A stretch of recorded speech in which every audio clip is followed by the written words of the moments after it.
it for savory and sweet dishes. Can you use it for savory dishes? You can, like Indian food. Wow. Has cinnamon in it. Oh yeah, I guess it does. I'm not a big Indian food kind of connoisseur, but I appreciate it. I just feel from a like it's distance. a very useful spice. Yeah.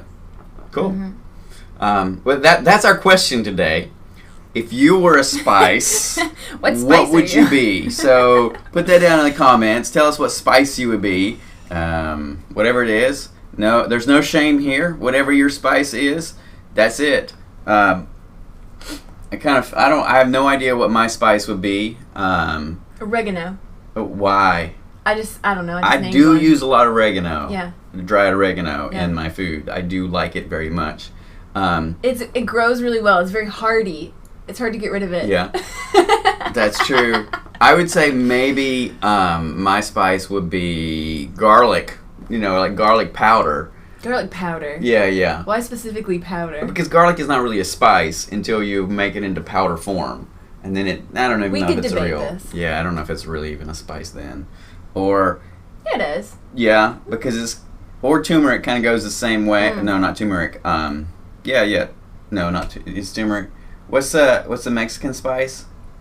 Oh, cumin. Cumin. Yeah, I might be that because it's kind of stinky until it gets into the food, and then it tastes really good.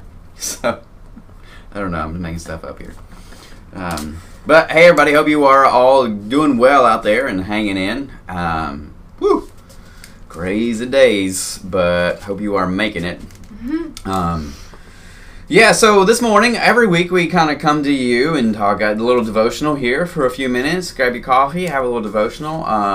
This morning, I wanted to talk about this little piece of scripture in Matthew. So here it is for you all. Here it is, and it's in the Beatitudes. And Beatitudes are my favorite. I think that the Beatitudes are a much better descriptor of what we should be as a society and the way that we should organize ourselves in the way of Jesus rather than like the Ten Commandments. Like 10 Commandments are good, fine, great, but imagine a society where we had the Beatitudes on the halls of our courtrooms rather than the 10 Commandments. And yes, I'd love for us to kind of like, as we do justice in America, to have to wrestle with, and yes, that is the way I say wrestle with these provocative, incredible, inspiring, imaginative words of Jesus about how we should live in the Beatitudes. But the part that I'm talking about today is Matthew 5, 8 and 9. Blessed are the pure in heart, for they will see God. Blessed are the peacemakers, for they will be called children of God. So today I want to just talk for a minute about how to be a peacemaker in pandemic and social unrest, reimagination, justice, however we're going to describe this moment we are in. This moment we are in is, wow, crazy. Seems like everything is coming together. That's what happens though, like you feel this one thing sort of release and then like everything sort of comes out all at once, like when you bottle up all your emotions and then you get upset and then they just like everything pours out, and I almost feel like that's what's happening. Like there was a crack and everything's coming out. Yeah. It's coming out. It's coming out. But in very good ways. It needs to. In some good ways. Yeah. Absolutely.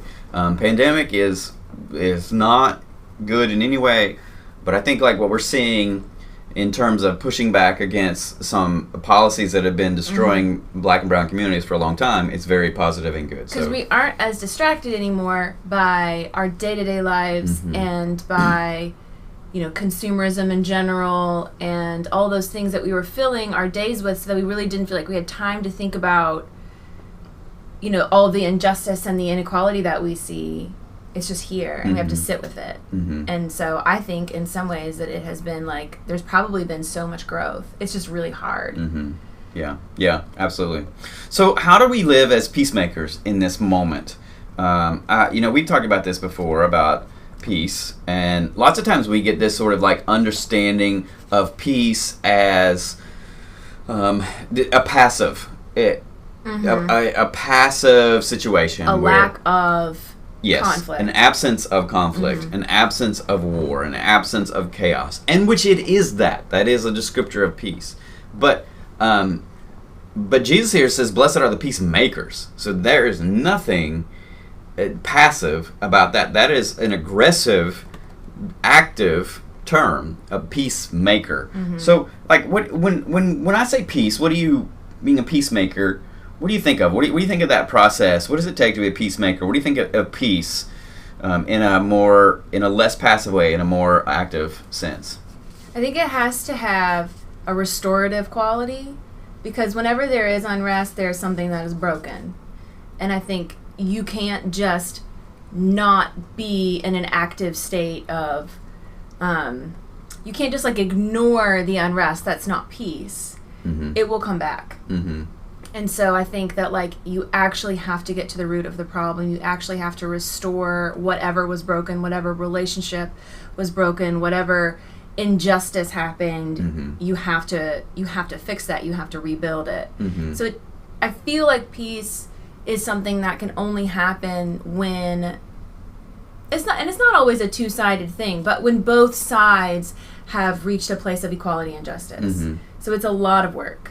Yeah, I think I hear a lot in both kind of senses, like right now, because like right now is really hard in our houses, in our homes, because we've never spent this much time with our spouses and our children before in our entire lives, and so now we're spending all this time. And it's not just that, but like roles have changed, and the ways that we set up our relationships have changed, and that is really hard. It doesn't matter how much you like that other person, or whatever, however long you've been together, you're taking on completely new foundational roles in your household, and that's like a difficult shift. Yeah, for sure. And so like I hear a lot of people kind of like lamenting, and right now in a variety of different ways, both in their house and pandemic wise, or kids wise, or like society wise. I hear a lot of people say, "Oh, I just want peace." You know, and what I hear when people say, "Oh, I just want peace," is I just don't want this.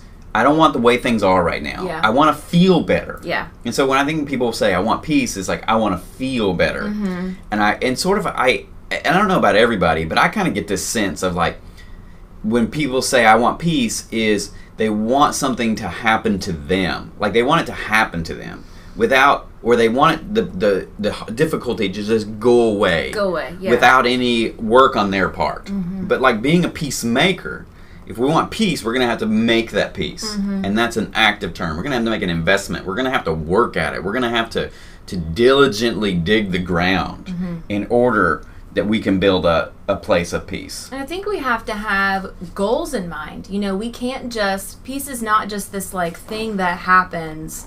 We have to, since we have to work towards it, we have to like name it. Okay, this is a relationship that I'm seeking peace in, and I'm going to actually take steps. We have to plan it out. We have to be intentional. It's not going to just happen. I don't think peace just happens. But we don't see peace that way because we have this feeling that peace is like taking a deep breath on a mountaintop. And yes, that might give you an inner sense of peace, but in life the way that it is now, if we aren't actively pursuing peace and taking steps like informing ourselves, being involved in things, talking to people, being really good listeners, we will never be able to get there. And I think that maybe people don't see it as much of an intentional step-by-step process and just some sort of feeling that they hope they can achieve. But you just can't achieve something as big as peace without a map, without setting yourselves up as a group to achieve it. Yeah. I think being like peacemakers, a couple things come to mind. First is like we've got to deal with ourselves. Like so this takes work in our hearts in a lot of ways. And that's something that's the first step. But that is the hardest step. And people don't want to do that. Yeah. And so in order to make peace within ourselves, we have to be these people who are willing to meditate, pray, ease the tension that is going on inside of us, the anxieties. And I often find, I talk a lot. I think this is if you were to boil down me as a pastor, my message is, and I think we do that a lot. Like my sort of fundamental message is, if you want something, you got to go invest that in the world. Mm-hmm. Like if you want peace within yourself, mm-hmm. you're going to have to go make peace for others. Yeah. And the only way to get is to give. Mm-hmm. The only way to reap that thing is to sow it.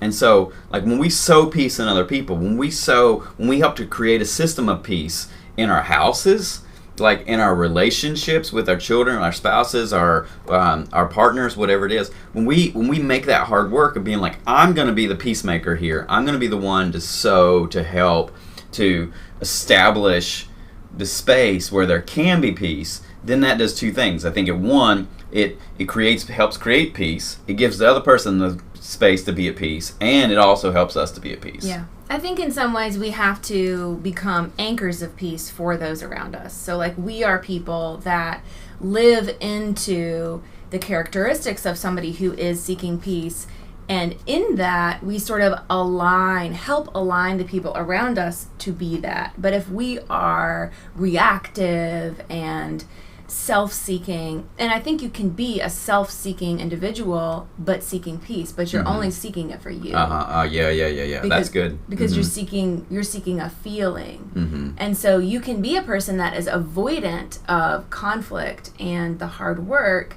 and you might seem outwardly peaceful, but actually you don't bring peace to anybody around mm-hmm. you. You're just kind of sucking it up. You're sucking peace from everybody in order yes. to feel good for yourself. Yes. Mm-hmm. And so you're not actually peaceful. Yeah. So yeah, I think also you have to be an incredibly self-reflective person. You have to look at the way you are thinking, acting, and doing all day long and see how you are perhaps sowing into discord or mm-hmm. injustice mm-hmm. or, a break in relationships, or if you're being selfish. That's just really, really hard to do. And it takes something like meditation and prayer, I think, to be able to say, am I actually being a person of peace? Because you can think you are. You can think, well, I didn't fight with anybody today, mm-hmm. or I smiled at everyone. Mm-hmm. But are you actively being a restorer? Mm-hmm. And if you're not, you aren't really being a person of peace. Yeah. And I think so then that carries out to society. Like how do we be peacemakers in a social situation mm-hmm. where some people are suffering? Mm-hmm. And so like that, I think that peacemaking process is often disruptive. It has to be. And because there are systems that are hurting somebody else. Somebody else is not living at peace mm-hmm. at all. Like their life is in turmoil, oppression. And so in order to be a peacemaker, mm-hmm. we're going to have to disrupt the system that is causing our neighbors pain. Yeah. And that process doesn't feel peaceful at all. Yeah. I just saw this thing on Facebook where there was a black family in a white neighborhood, and they got a letter from one of their neighbors, and it said, like, they hadn't even put any signs up in their yard or anything, but it was up in Wakefield Plantation. And it said, like, hey, just want to let you know, like, don't put any signs in your yard in case you were thinking about that. And they used the word that we want this to be a peaceful neighborhood. Mm-hmm. And so, like, that sort of open racism and injustice mm-hmm. and inequality is not peaceful. Mm-hmm. It just feels peaceful because it's not disruptive. Yeah. So it's not actually restoring peace. And the person who sent that letter, in what they thought was keeping the peace, mm-hmm. Was actually perpetuating non-peace mm-hmm. or conflict or mm-hmm. injustice. So it does have to sometimes, and not always, but especially like with something as big as systemic issues, mm-hmm. we do have to be disruptors. We do have to be annoying. We do have to be loud and mm-hmm. vocal and cause an initial conflict so mm-hmm. that we can get to peace. And that's why I was like, you have to have these steps in place. You have mm-hmm. to know, okay, breaking apart the system is going to feel really bad. Mm-hmm. It's going to feel like I'm not getting to peace, mm-hmm. but I can't get to peace unless I do this step first. Yeah. It's like imagining like taking a boat out on a lake, and it's just a beautiful day, and the lake is serene and soft. There's no waves, and you think, oh, what peaceful water. Mm-hmm. But like underneath, the water's so toxic that all the fish and sea creatures are dying. Yeah. But you're like, oh, it's so peaceful out here. No, it's not. It's peaceful for you. But in order to create peace, like, we're gonna have to figure out, with it. Yeah, deal with what's underneath the water. It's almost like we need either like an adjective that describes these two different things, or peace as a feeling, or peace as a what would it be, like peace as a, like a setting, almost like like a place you're in. You're in a place of peace, and that means that there is equality and justice. Yeah, I mean that's where this peace. That's where, as Jesus is talking about, as Jesus would have talked about this in, a Hebraic understanding. We've really bastardized that word. Yeah. And so Jesus would have meant shalom, which is this deep sense of social equality, social peace, where all people are living and flourishing. And that's what so be a flourishing maker, I mean, is a better way. I mean, I use that word a lot, flourishing, but I think it's a really good word to be like, so my neighbor's future can flourish, my future will flourish, and so be a flourishing maker. Do that hard work so that their life can flourish, so the conditions that it can flourish, so my life can, because I believe, like, when my neighbor's life flourishes, my life will flourish. Yeah. And no matter how good my life looks, if my neighbor's life is suffering, I will suffer too in ways that I don't understand. And I think the fact that, like, we are so separate from each other, we are so we live our lives in these tiny little bubbles. It's really difficult to see the interconnectivity of all of us and how peace can only be achieved when we all are at peace, when we all have it. Because it's very easy for us to self-comfort so that we feel like we have peace. And then if our neighbor's suffering, we're like, well, we're okay. Like, I don't actually need them to be at peace for me to be at peace. But it's such a bigger, more global issue. We just aren't used to thinking of ourselves as part of a whole. Yeah. We think of ourselves so individualistically that we're just only ever seeking our own personal peace. And I think that, I mean, it makes sense. I think biologically we probably are trained in some way to do that, to seek our own peace, to seek rest in some way. But since we aren't living in social communities the way that we were intended to, we only can do that or see it in our own micro units, our own little families, our own selves, and it's very difficult for us to see the peace of all of us as a necessary thing to achieve. Yeah, and I think this is a space. I don't think the church does this much, but I think this is a space for the church in society, as a big society. I think politics will just not be able to function and pursue this sort of peace on its own, because and y'all know I love politics, but politics is ultimately sort of the way that it is unfortunately a pursuit of power, where it should be a negotiation of how we care for society. And so it has become a pursuit of power. But I think the church should be this force to remind and to push and hold accountable our society to say, we need to pursue flourishing. We need to pursue peace for all our people. Yeah. I think the church is a great reminder of the fact that we are God's family, big family. Like, I think in some ways, Christianity has become a little too personal, like your personal walk with Jesus. Like, I can't tell you a little too personal. That was kind. That was a little bit of an understatement. I don't know if everybody had the same upbringing as I did, but my whole Christian upbringing was about your personal walk with Jesus, and it was so much less, or hardly at all, about us as a community of people. And I think the church, for a lot of people, is perhaps their only example of living in community, and that they are part of a whole. And then we have to see the church as part of a whole. And I think it's important to have that sort of consistent reminder, because our society wants to remind us all the time, it's just about you. It's just about your personal gain, your life, what you can achieve. We get that message from the time we're very, very small, and it's really hard to counteract that. And so it has to be like super conscious effort to do that. And so I think the church is one of those places where we get that message over and over and over again. Yeah. And if you're not getting that message at church, then, like, I always think you've got these people, and they can do so much. Like, we can I think we're maybe more powerful as being peacemakers than we think we are. I think we see these problems of, systemic racism and oppression and inequality, and we're like, well, we can't. That's too big. Mm-hmm. But it's not. I think we're seeing from the protests, all these little cities having these protests, and things are actually changing. Mm-hmm. We can be powerful peacemakers. Mm-hmm. We have the spirit. We have each other. We can do so much. Yeah. It's important that we see ourselves as part of a larger and powerful body instead of an individual. Mm-hmm. Yeah. Yeah. Yeah, absolutely. I think imagine if all the Christians in America, which we're a lot,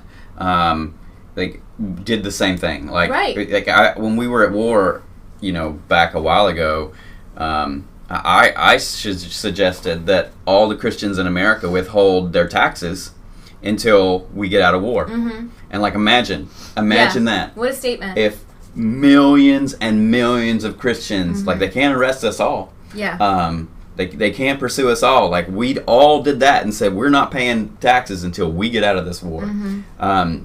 We would have gotten out of war pretty quick. Yeah. But that's So yeah. So may we be peacemakers. Yeah. May we pursue the peace of our friends, our neighbors, our children, our partners, our spouses.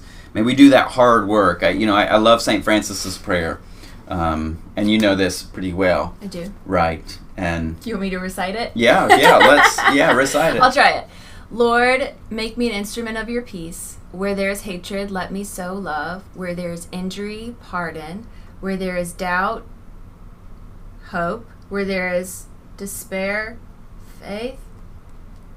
Sounds good. O divine Master, grant that I may not so much seek to be consoled as to console, to be loved as to love, to be understood as to understand. For it is in giving that we receive, it is in pardoning that we are pardoned, and it is in dying that we are born to eternal life. Mm-hmm. Amen. That was 70% of it. Yeah. That was good. And so we'll post that in the comments here in a minute. But I think that's a prayer to pray in these days. Mm-hmm. Lord, make me an instrument of your peace. Where there is hatred, let us sow love. And so may we do that today. May you be an instrument of peace. May you be a peacemaker wherever you are out there, because the world, your neighbors, ourselves, we all need that deep sense of flourishing shalom in our lives right now. So thanks for joining us. Remember, chime in with your spice. Who are you? What is your spice? If you were to describe your life as a spice. Hang in there. Y'all are doing